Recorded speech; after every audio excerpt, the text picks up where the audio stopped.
Hello friends, आज हम historiography की एक नई श्रृंखला के अंतर्गत इंडियन हिस्ट्री की नेक्स्ट क्लास को लेकर आए हैं। हम प्रागैतिहासिक काल का अध्ययन कर रहे थे और इस प्रागैतिहासिक काल के अंतर्गत हमने पुरापाषाण काल के अंतर्गत हमने इसकी जो पहली दो चरण थे उन दो चरणों को हमने कंप्लीट कर लिया था और आज उसी पुरापाषाण काल के अंतिम चरण पर हम बात करेंगे और वह है उच्च पुरापाषाण काल। उच्च पुरापाषाण काल जिस पर अगर हम बात करें तो इसकी समय, इस काल का जो समय जो माना जाता है उच्च पुरापाषाण काल का, वह समय माना जाता है आपके 40,000 ईसा पूर्व से लेकर 10,000 ईसा पूर्व तक का जो समय है वो आपके उच्च पुरापाषाण काल के अंतर्गत माना जाता है। दूसरी अगर हम बात करें तो इस काल में जो मानव है होमो सेपियंस,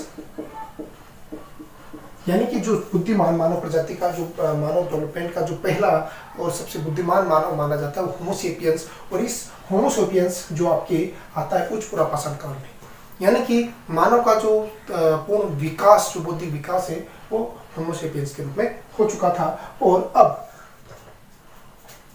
इस काल के जो उपकरण हैं, इस काल के उपकरण थे, वह उपकरण जो प्रमुख उपकरण माने जाते हैं वह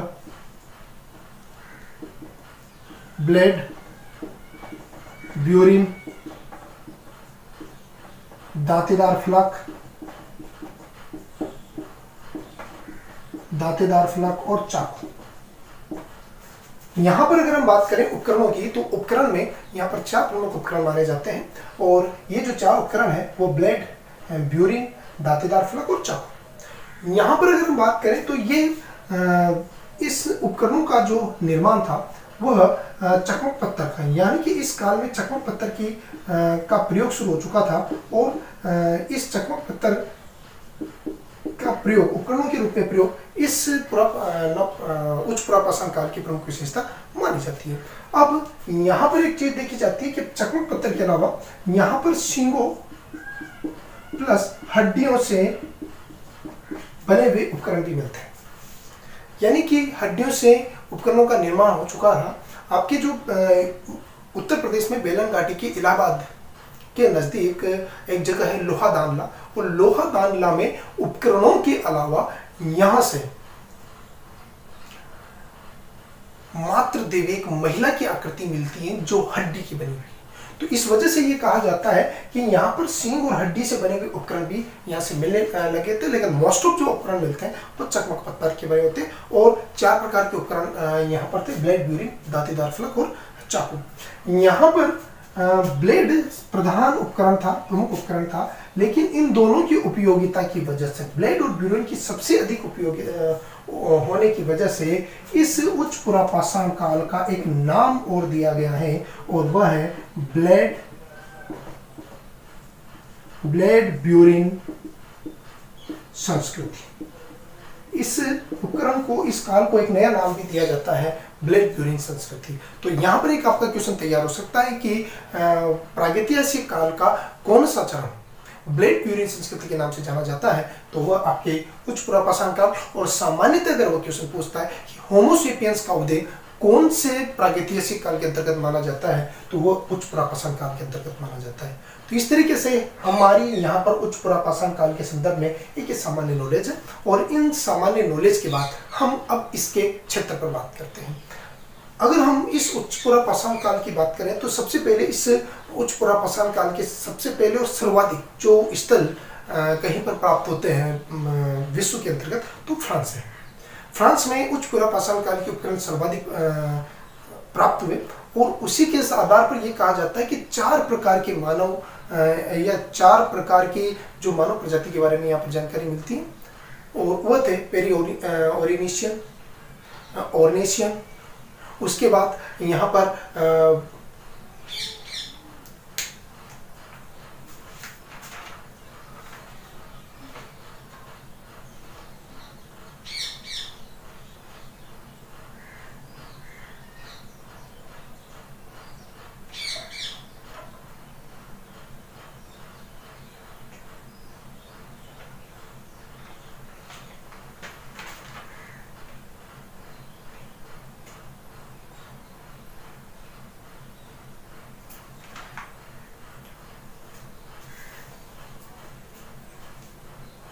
यहां पर अगर हम बात करें तो आपके जो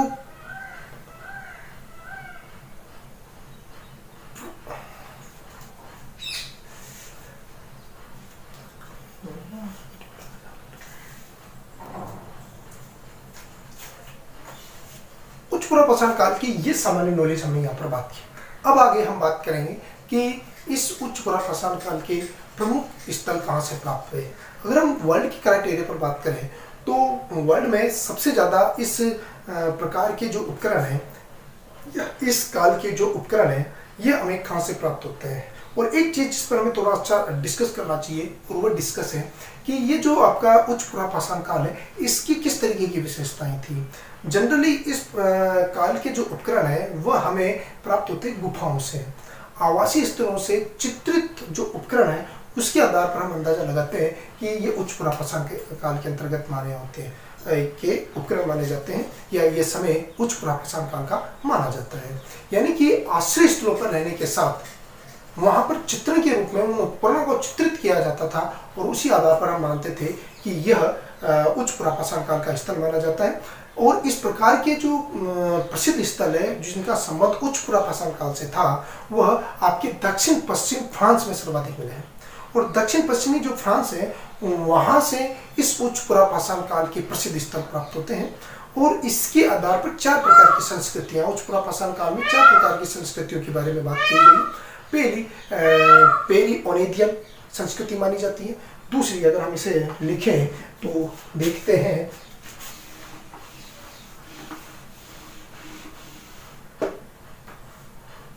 उच्च पुनर्पाषाण काल की जो वैश्विक संस्कृति है वो हमें 4 प्रकार की प्राप्त होती है। एक तो पेरी ओरेदियन संस्कृति,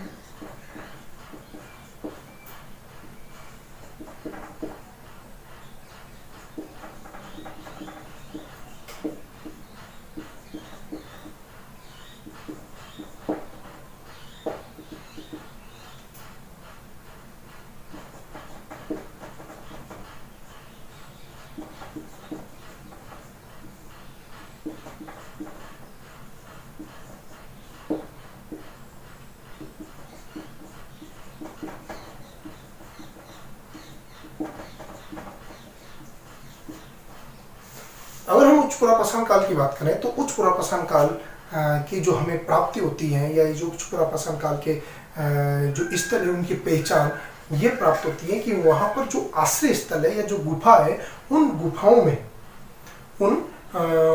में ये कहा जाता है कि चित्रित उपकरण प्राप्त होते हैं। और वहाँ पर उन चित्रित उपकरणों के आधार पर हमें इस उच्च पुनर्पाषाण काल की प्रमुख विशेषताओं की जानकारी प्राप्त होती है।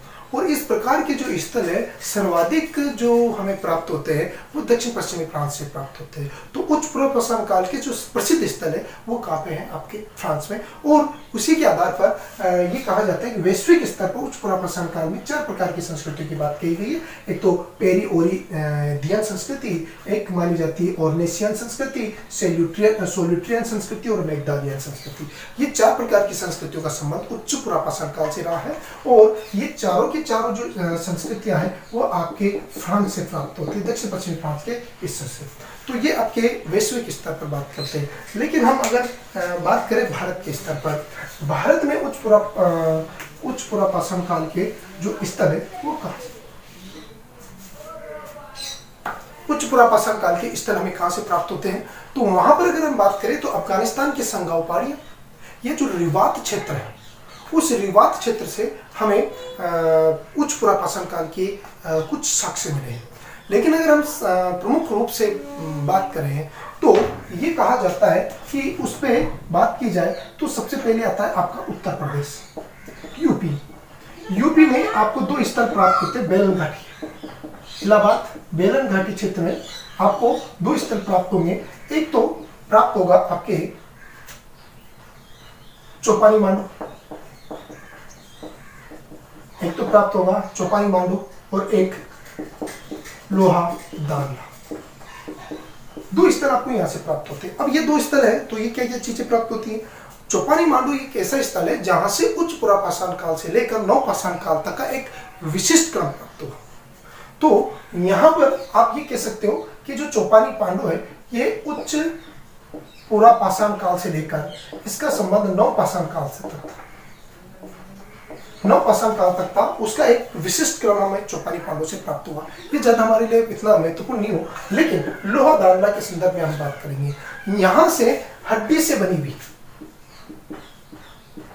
हड्डी से निर्मित मात्र देवी की मूर्ति में प्राप्त होती, हड्डी से बनी हुई मात्र देवी की मूर्ति आपको वहां से प्राप्त होगी, लोहा दांडा से प्राप्त होगी। तो ये तो आपके उत्तर प्रदेश के संदर्भ में बात हुई। उत्तर प्रदेश से आप मध्य प्रदेश से आइए। मध्य प्रदेश, अब यहां पर अगर हम बात करें तो भूगरी, रामपुर, भगोर ऐसे कुछ स्थल है, लेकिन उनमें से सबसे प्रमुख माना जाता है भीमबेटका।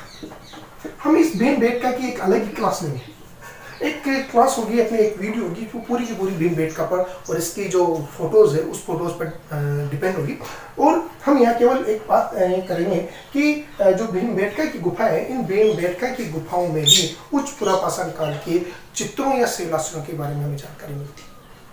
तो इस प्रकार मध्य प्रदेश का जो प्रमुख उच्च पुरापाषाण काल का जो स्थल है वो भीमबेटका माना जाता है। और राजस्थान, उसके बाद आपका राजस्थान आता है, और राजस्थान में बागोर जो भीलवाड़ा है, भीलवाड़ा का जो भीलवाड़ा में स्थित जो बागोर है वह इस उच्च पुरापाषाण काल के संदर्भ में माना जाता है।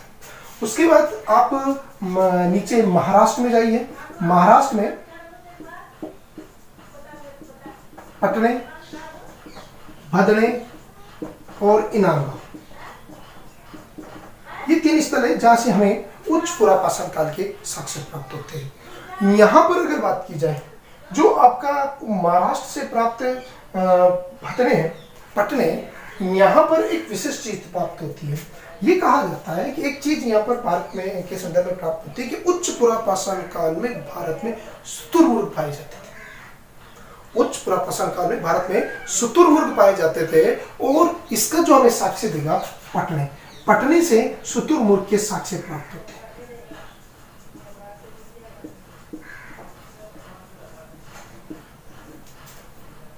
महाराष्ट्र के पटने से हमें ये कहा जाता है कि शुतुरमुर्ग के साक्ष्य मिलते हैं। उसके बाद अगर हम बात करें महाराष्ट्र के अलावा कर्नाटक में सोलापुर और बीजापुर, वहाँ से भी हमें इसके साक्ष्य मिलते हैं। विस्ती से हमें शिल्प उपकरणों के साक्ष्य मिलते हैं, कर्नाटक के विस्ती से। उसके बाद आप आंध्र प्रदेश में ये रेनीगुंटार और वेटनचार्ला दो स्थान ऐसे हैं जहाँ से उच्च पुरापाषाण काल के हमें साक्ष्य मिले। तो ये भारत की वो स्थल है जहां से हमें उच्च पुरापाषाण काल के संदर्भ में हमें साक्ष्य मिलता है। अब ये बात की जाए कि आपका जो उच्च पुरापाषाण काल है, ये उच्च पुरापाषाण काल किस तरीके से हमारे लिए विशिष्ट माना जाता है। ये कहा जाता है कि उच्च पुरापाषाण काल को प्रागैतिहासिक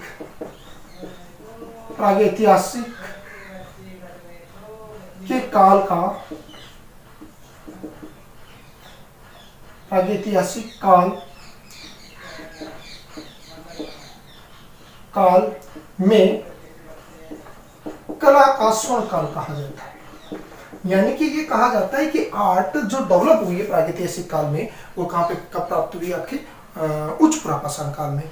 यहाँ पर ये कहा जाता है कि कुछ विशेष शिलाश्रय, यानी कि कुछ विशेष चित्रण का उपक्रम प्राप्त होता है। तो एक तो जो यहाँ से दो चीजें के आधार पर ये बात कही गई, एक तो प्रागैतिहासिक शैल चित्र और एक जादुई चित्रकला, दो प्रकार के चित्र यहाँ पर प्राप्त होते हैं। प्रागैतिहासिक चित्र ये कहा जाता है कि मानव उस समय गुफाओं में निवास करता था और उस समय उसने शैलों पर कुछ समय रहता है, तो उस समय उसने विशेष चित्रों का वहाँ पर जो सामान्य जनजीवन या उपकरण से संबंधित है उन उपकरणों का चित्रण किया, तो वह प्रागैतिहासिक शैल चित्र के अंतर्गत माने जाते हैं। दूसरा जो आपके